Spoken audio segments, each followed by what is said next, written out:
চির ভক্তি থেকে যায়। ভক্তি নিয়ে যদি কেউ ভগবানকে একবার ডাকার মতো ডাকতে পারে, ভগবান আনন্দে থাকতে পারে না। এই জাগতিক জগতে আমরা প্রতিপদ থেকে আমরা বলি হতো জীব, আমরা প্রতিপদ থেকে তিনটি জ্বালার মধ্যে জড়িয়ে পড়ে বলি বাবা। তিনটি জ্বালা কি? আদি দৈনিক, আদি ভৌতিক এবং আদি আধ্যাত্মিক। এই তিনটি জ্বালার মধ্যে সর্বক্ষণ আমরা প্রতিপদ থেকে জ্বলছি। তবে কি জানেন, আমার ভগবানকে যারা ভালোবাসে, যারা ভগবানকে দেহমনপ্রাণ জীবন যৌবন সকল কিছু সঁপে দিয়েছে, তাদের একমাত্রই জাগতিক জগতে যে ত্রিতাব জ্বালা করতে থাকে, এই ত্রিতাব জ্বালা তাদের আর কোনো থাকে না। যারা ভগবানকে ভালোবাসার মতো ভালোবাসতে পারে বাবা, ভগবানকে যদি কেউ ভালোবাসে, দেখবেন বাবা তার প্রতিপদ থেকে তার সর্বক্ষণই হলো দুঃখ কষ্ট জ্বালা যন্ত্রণা থাকে। কেন? ভগবান আমার ভক্তদেরকে পোড়াতে ভালোবাসে। বাবা দেখবেন, সোনা পোড়াবেন, সোনাকে যতই আগুনে পোড়াবেন, সোনা কিন্তু বাবা ততই খাঁটি হয়ে যাবে। কাগজ পোড়াবেন, ছাই হবে। ধুতে পোড়াবেন, ছাই হবে। কাঠ পোড়াবেন, সেগুলো কিন্তু ছাই হবে বাবা। কিন্তু সোনাকে যতই পোড়াবেন, সোনা কিন্তু ততই খাঁটি হয়ে যাবে।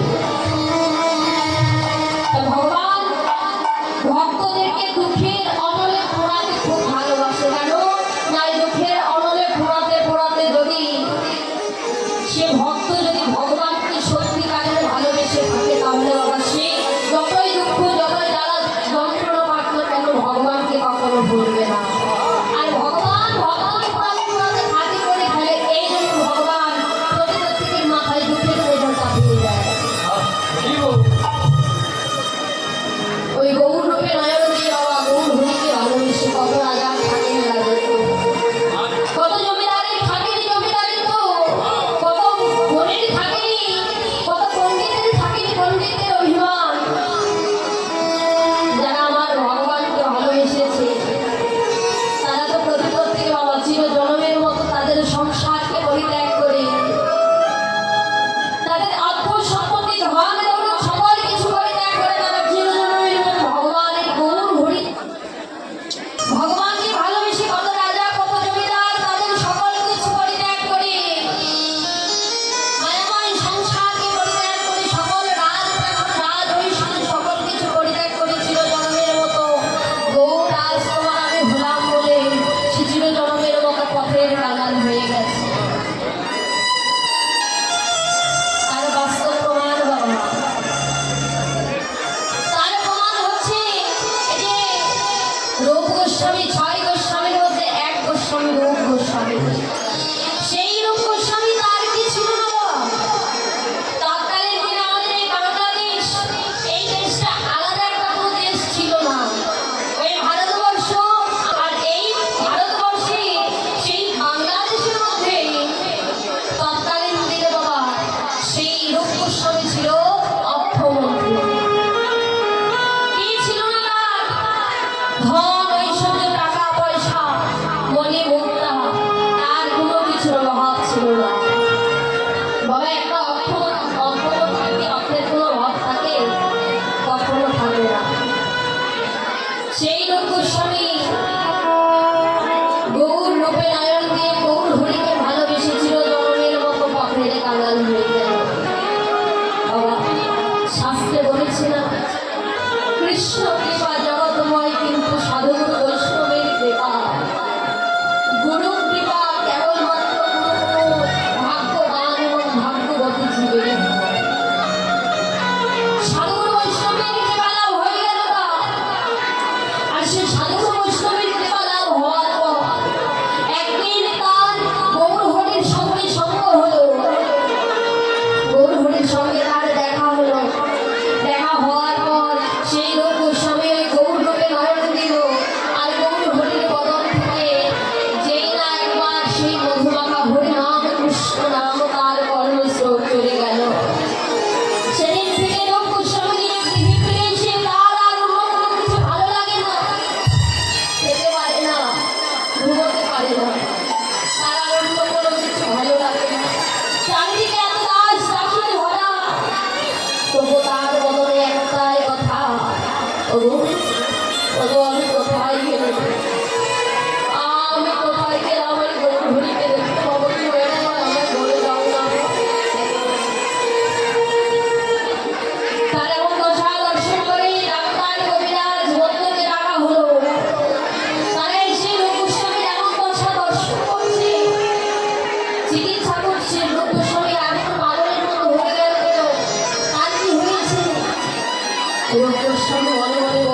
দিন যায় যতদিন যায় যতদিন যায় ততই যেন রূপ গোস্বামী পাগলের মতো হয়ে যায়।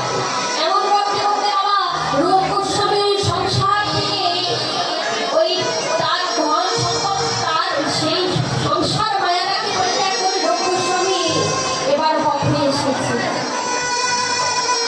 পথে এসে পথের ধারে ধারে ঘুরে ঘুরে বেড়া, যাকে দর্শন করে তাকে ছুটে গিয়ে দেবী বলে,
ওই সংসার তাকে ভালো লাগে না গো।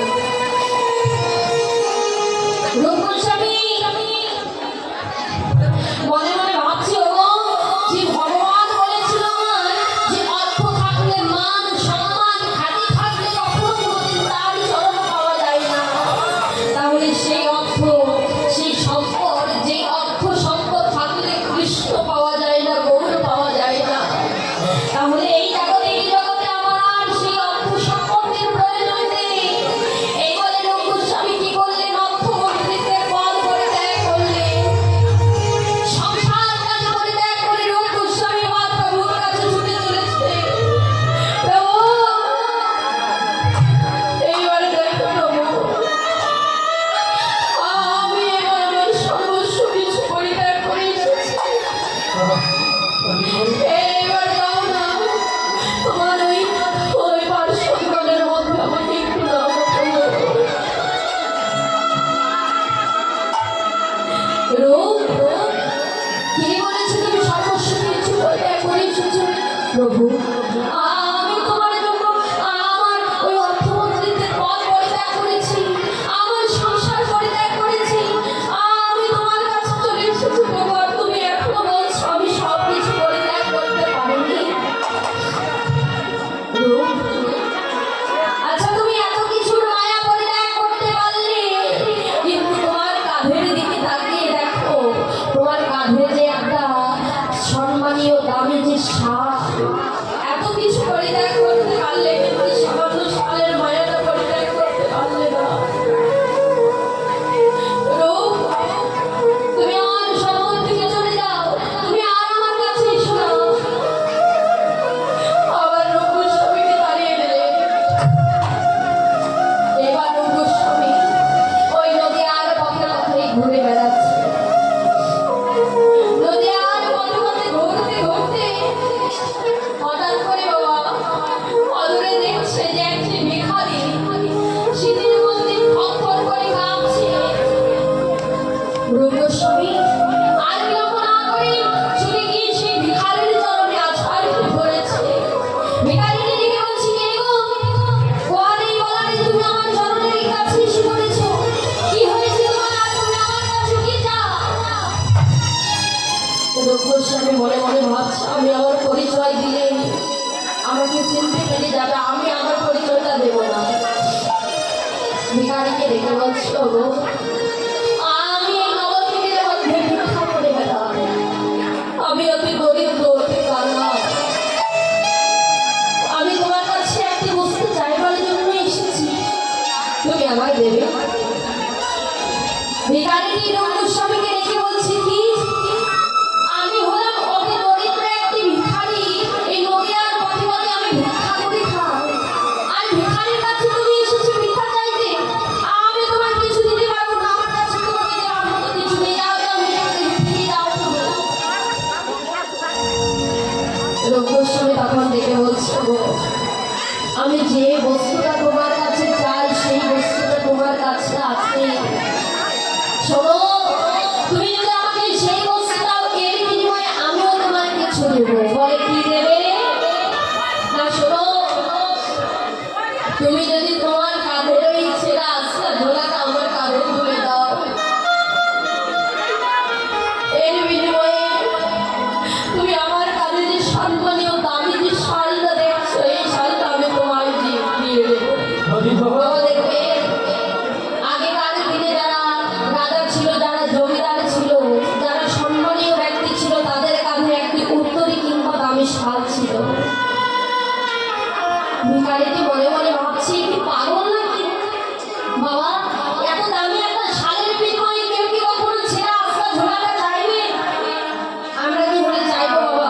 না, আমরা যদি কারো কাছে কিছু চাইতে চাই, তাহলে আমরা আগে বেশি দামি যে বস্তুটা সেই বস্তুটাই চেয়ে থাকি। রূপ গোস্বামীর কথা শুনে ভিখারি মনে মনে ভাবছে, এ হয়তো বা পাগল, এর মাথার সমস্যা আছে। তবে সেটা জেনে আমার কি লাভ? আমি যদি এই ছেঁড়া আস্তা ঝোলাটা তাকে দিয়ে দিই, তার বিনিময়ে যদি আমি একটা দামি শাল পাই, তাহলে আমাকে আর এই শীতের মধ্যে এত কষ্ট করতে হবে না। এই বলে ভিখারি কি করলেন? তার কাঁধে এই ছেঁড়া আস্তা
প্রভু, আমি তোমার কাছে কি চাই জানো? ভগবান বলছিল, বলো তুমি আমার কাছে কি চাও? তুমি আমার কাছে যা চাইবে আমি কথা দিলাম তোমায় তাই দেবো। রূপ গোস্বামী তখন ভগবানকে রেখে বলছে, তোমার চরণে শুধু আমার একটাই বিনতি, একটাই চাওয়া, একটাই পাওয়া। কি জানো প্রভু? প্রভু তোমার সঙ্গ ছাড়া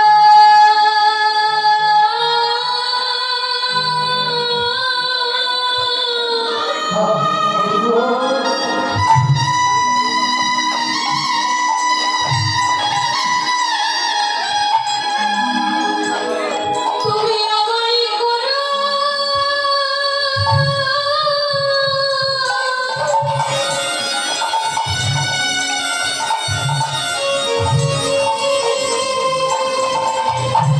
তুমি আমায় করো না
সঙ্গ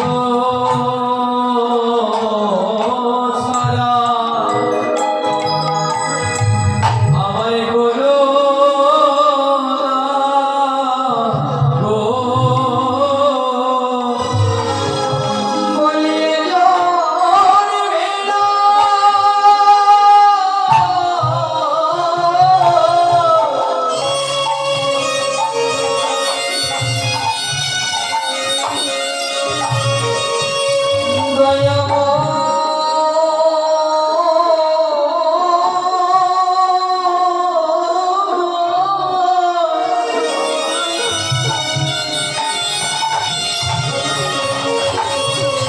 বলিয়ে জন্মে না।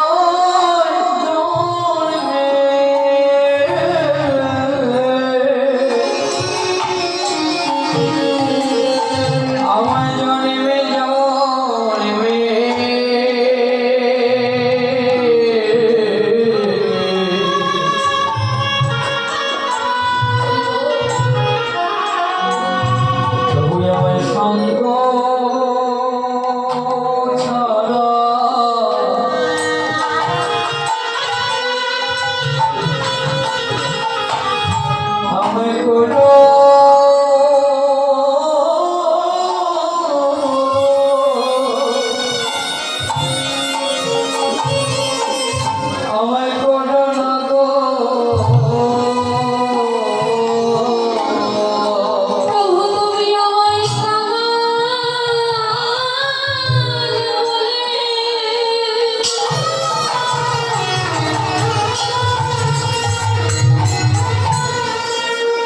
তুমি আমায় ফেলে দিও না।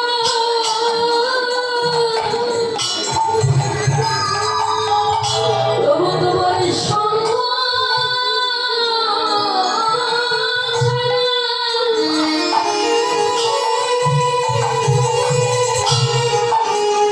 তুমি আমায় করো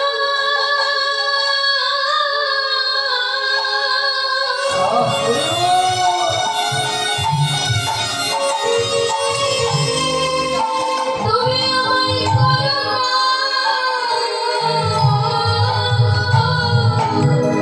তুমি আমায়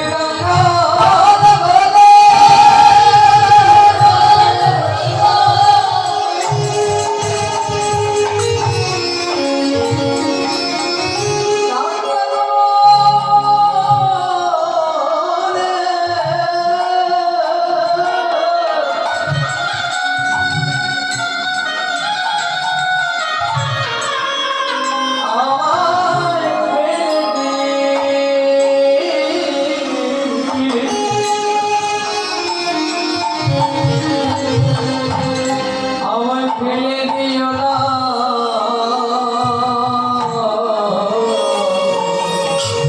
শুধুই জানবে না, জানবে, বলে বলে ফেলে দিও না। শুধুই জানবে জনমে জনমে সকাল বলে ফেলে দিও না। জনমে জনমে সকাল বলে ফেলে দিও না। জনমে জনমে সকাল বলে ফেলে দিও না। জনমে জনমে সকাল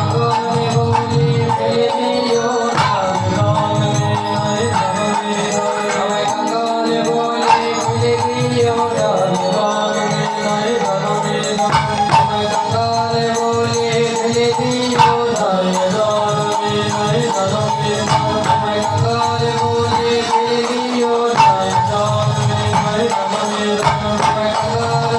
না।